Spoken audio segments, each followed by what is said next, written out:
Vad sticker ut med rollspelet MUTANT år 0? Låt oss ta reda på det.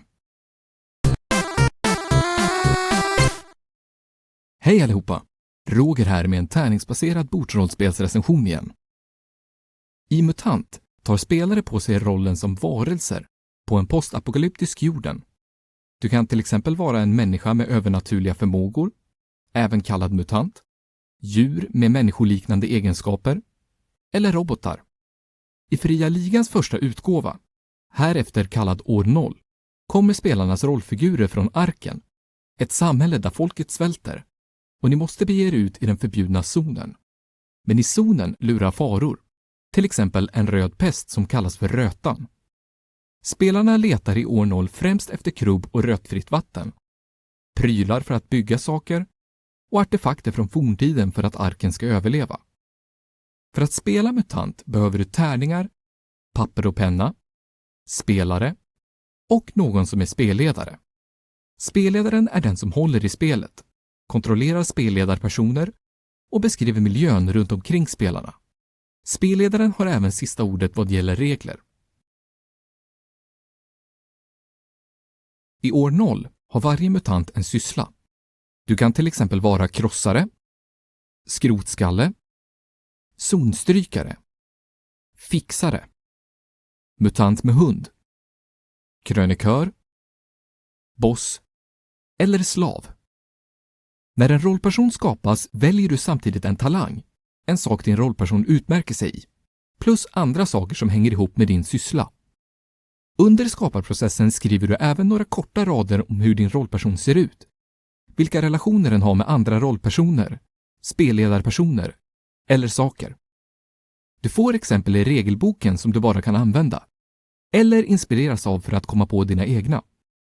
Du får också en mutation som slumpas fram antingen med kort eller tärning. Mutationer aktiveras med mutationspoäng. Du kan välja att börja spelet med 2 mutationer, till priset av att andra egenskaper sänks, än om du skulle bara haft en mutation.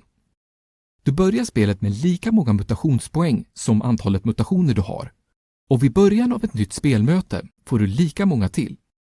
Dock kan du max ha 10 mutationspoäng samtidigt. Det finns 3 utökningar som utspelar sig före händelserna i år 0. Det finns även andra utökningar, till exempel att spela MUTANT ute i rymden. Men jag kommer gå igenom föregångarna, för enkelhetens skull. MUTANT Genlab Alpha låter dig spela som muterade djur. Istället för mutationer har djur olika djurförmågor som aktiveras med viltsinnespoäng. Men de ger rollpersonerna övermänskliga förmågor likt mutationer. Till skillnad från år 0 får du välja 2 djurförmågor du har vid start. I Genlab Alpha finns också andra sysslor. Här kan du vara helare, jägare, krigare, nojd eller samlare. I MUTANT Machinarium spelar du robot som spelaren bygger ihop, bit för bit. Du kan vara industrirobot, säkerhetsrobot, protokollrobot, stridsrobot, kompanjonsmodell, samordningsmodell, städrobot eller skrotrobot. Istället för mutationer eller djurförmågor finns det moduler du kan välja här. Antalet moduler du kan ha beror på vilka delar din robot består av. Modulerna aktiveras med energipoäng. Du börjar med 5 energipoäng och hur många du får i början av varje spelmöte varierar under spelets gång. En sak värd att nämna är att robotar förbrukar 1 energipoäng varje dygn. Du kan ha som högst 10 energipoäng, eller 12 om du har sekundärfunktionen reservkraft. Just det, sekundärfunktion motsvarar talang i den här utökningen. Färdigheter har bytts ut mot program, och så vidare. I den tredje utökningen, Elysium, som i år 0 kallas för Exodus, spelar du icke-muterad människa som tillhör en 1. Istället för sysslor finns yrken. De är kunskapare, officer, prokurator, soldat, tekniker och utredare. Istället för mutationer har icke-muterade människor kontakter de kan nyttja för att åstadkomma saker. Det innebär också att rollpersonen måste vårda sina kontakter. Gör de det får de inflytandepoäng som de kan använda för att nyttja kontakter. Inflytande är en färskvara och du förlorar alla oanvända inflytandepoäng i slutet av ett spelmöte. Men du får även lika många i början av ett nytt spelmöte som din Eds totala inflytande har. Du kan ha som mest 10 inflytandepoäng under ett spelmöte. Alla dessa produkter om MUTANT kommer med sina förgjorda berättelser. År 0 har till exempel metaplotten Vägen till Eden. Genlab Alpha har kampanjen Flykten från paradiset. Machinarium har Anden i maskinen. Och Elysium har Katastrofens väktare. Som du kanske märkt byter en del termer plats med varandra för att passa med respektive utökning. Men för det mesta motsvarar dessa termer varandra, rent regelmässigt. Även om känslan för dem i spelet kan vara helt annorlunda. Vissa saker är dock mer unika för respektive varelse. Jag kommer använda begreppen från år 0 framöver för att hålla det enkelt. När en spelare vill göra något där utloppet är osäkert eller för att skapa spänning kastar du oftast tärning för att se vad som händer. I MUTANT kastar du flera sexsidiga tärningar, även kallade T6-or, för att se om du klarar med det du försöker göra. Ju fler tärningar du använder, desto större chans är det med att lyckas med något. Oftast säger du vad du vill göra och använder sedan en relevant färdighet med det. Då får du lika många tärningar som färdigheten visar. Färdigheten berättar också vilken grundegenskap den hänger ihop med. Det innebär att du får lägga till extra tärningar som grundegenskapen visar. Har du dessutom ett verktyg som du kan använda med färdigheten kan du lägga till lika många pryltärningar som verktyget visar. Får du en sexa klarar du oftast med det du försöker göra. Får du fler sexor kan du få bonushandlingar eller extra information om något eller att du utmärker dig på något sätt. Får du ett dåligt resultat kan du välja att pressa ditt slag, vilket innebär att du får försöka igen och kasta om alla tärningar som inte fått en sexa samt ettor på grundegenskaps- och pryltärningarna.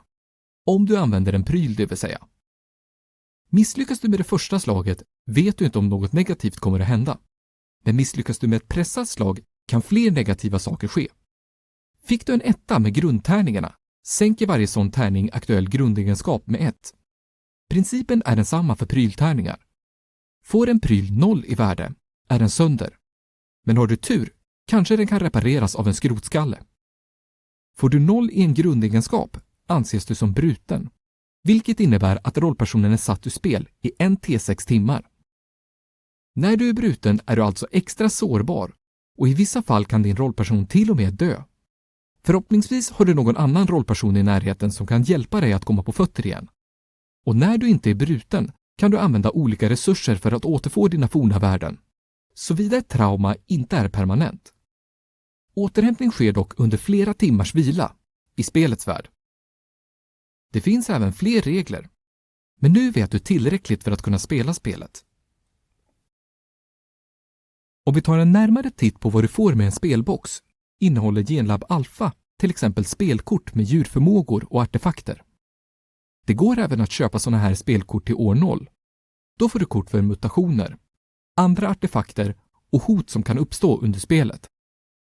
Om vi återvänder till Genlab Alpha får du vidare en regelbok för spelare som hjälper dem att skapa sin rollperson samt regler som kan vara bra för dem att känna till.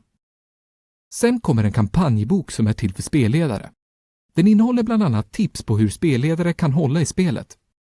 Därefter får vi en karta över Paradisdalen som ingår i kampanjen Flykten från paradiset. Och på baksidan har vi exempelbilder på olika revir där olika djurtyper brukar hålla till.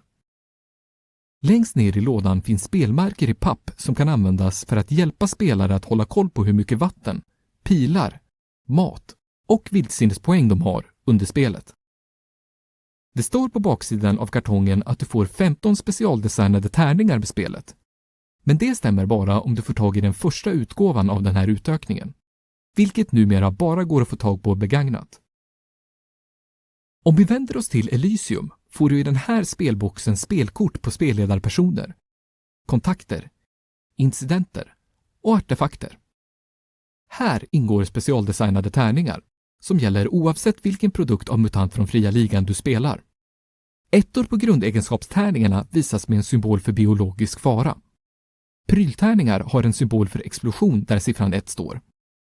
Alla sexor på tärningarna visas med en symbol för radioaktivitet, vilket är något positivt i spelet, av någon oförklarlig anledning. Jag ska nämna här att du kan använda vanliga sexsidiga tärningar när du spelar MUTANT.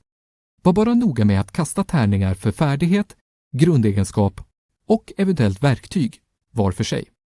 För får du några ettor har de olika betydelse beroende på vilken kategori tärningarna representerar. Sedan finns det flera kuvert där tanken är att du ska placera incidentkort och spelmarker för utökningens kampanj. Sedan hittar vi en interaktiv spelkarta över Elysium, stället där kampanjen utspelar sig. På baksidan finns en illustration, samma som på framsidan av boxen. Precis som i Genlab Alpha får du här en regelbok för spelare och en kampanjbok som riktar sig till spelledare. Sist har vi spelmarker för inflytandepoäng, krediter, gyrojetraketer, inflytande, röstning och gruppledare. Alla marker i spelen går förresten att antecknas istället på spelarnas rollformulär, om ni vill. Först vill jag bara säga att jag uppskattar tärningspölssystemet MUTANT använder. Att du behöver bara hålla koll på ettor och sexor gör spelet lättillgängligt, speciellt med tanke på att många har sexsidiga tärningar hemma. Låt dig dock inte luras av att spelet är lätt, för om vi tittar på chansen att lyckas med ett tärningskast ser vi att du behöver många tärningar för att lyckas med något. Detta passar med spelets postapokalyptiska tema, enligt mig. Jag gillar att år 0 och grundutökningarna går att spela var för sig och tillsammans, samt att regler för spelare och spelledare kommer med varje spel i varsin bok. Vidare gillar jag att möjligheten att pressa slag med ett risk-belöningstänk. Frågan vid tärningskast blir då, hur viktigt är det att lyckas med något? Är det värt att pressa slaget och ta eventuella konsekvenser som tärningarna kan ge? Även om MUTANT kan vara utmanande för spelarnas rollpersoner belönar även spelet dig om något går dåligt. Till exempel, när en mutation aktiveras lyckas du alltid med den. I samma veva rullar du lika många sexsidiga tärningar som antalet mutationspoäng du använder.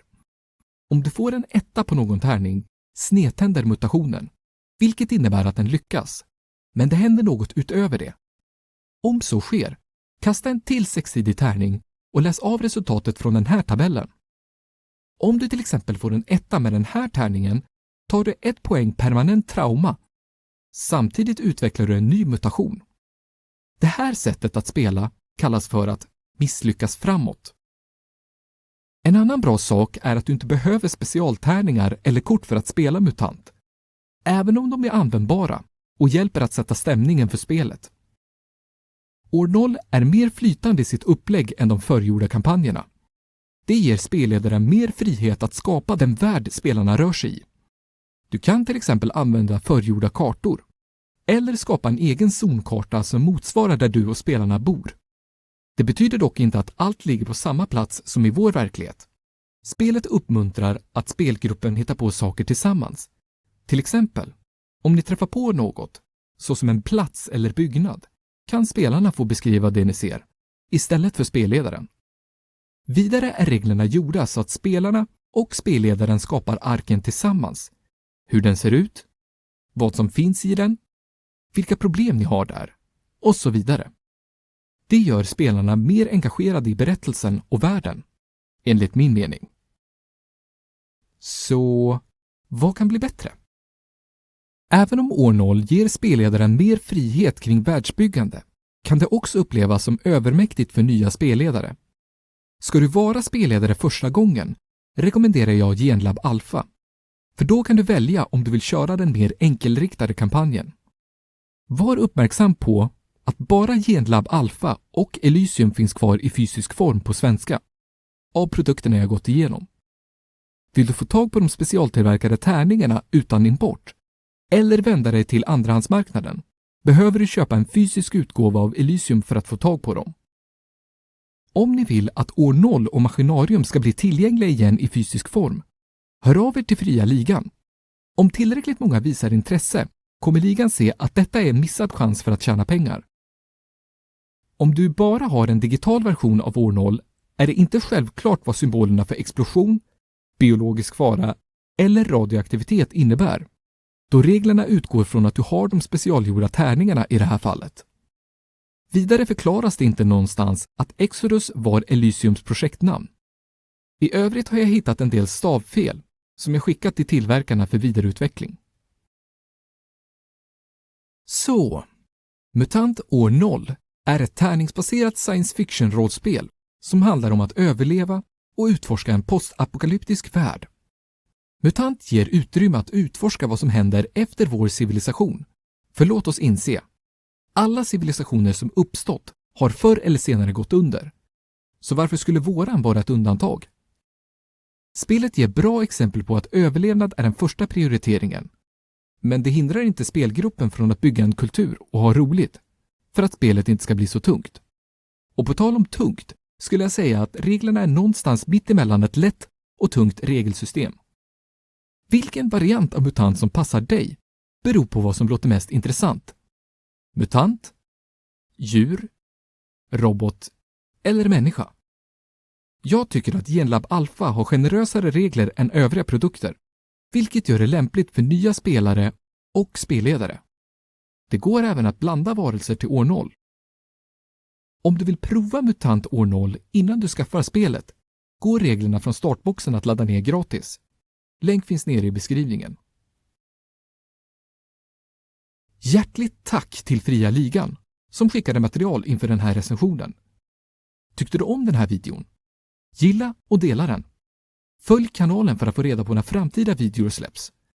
Plus, det hjälper att fler upptäcker kanalen och dess innehåll. Tills vi ses igen. Roger över. Roger ut.